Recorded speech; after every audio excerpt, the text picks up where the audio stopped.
Erowid note. Our understanding of the literature is that there is no such thing as safe recreational use of volatile solvents, aerosols and other street inhalants. Their psychoactive effects are inseparable from nerve and organ damage.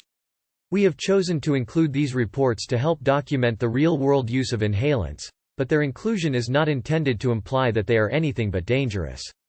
I have worked in computer shops. Tech work. For quite a long time now. And it's a common thing to keep a case or two of this stuff on hand. When I first started using it, I would get a somewhat nitrous-like experience. Distorted sounds, little visuals. I'll let it be known I've not done much nitrous, just a few balloons at concerts etc., so I may not be relating this very well. Ooh boy did things start to change.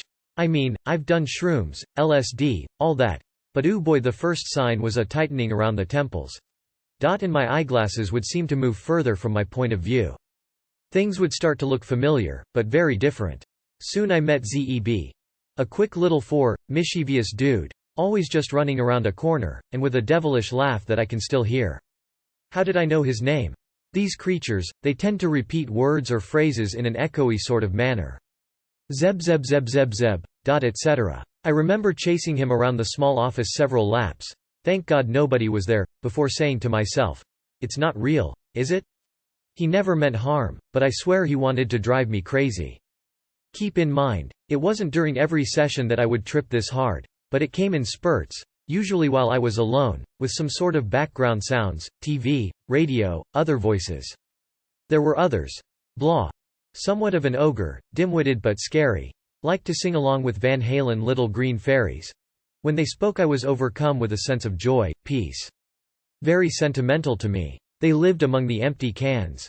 The little old lady wanted a beer, so did I, but it was working time. The seductress always came up behind me, humming softly, soothingly, while I sat or stood facing a wall. When her mouth came close to my ear and her arms encircled me was the best, and as the buzz wore off she would slip away. Never got a good look, but long hair, very slight, loving. I could go on forever here. The sunbeam force field shocked me when I tried to cross it.